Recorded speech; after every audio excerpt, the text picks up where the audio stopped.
హనుముని తాకా చిందిన రక్త బిందువే విద్యుద్వేగంతో ధరణి స్థలి వంద కడలిలో చొచ్చి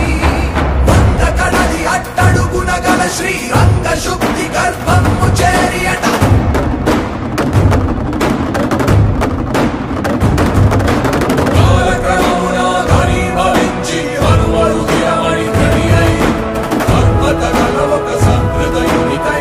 అమ్మ మాట కోసం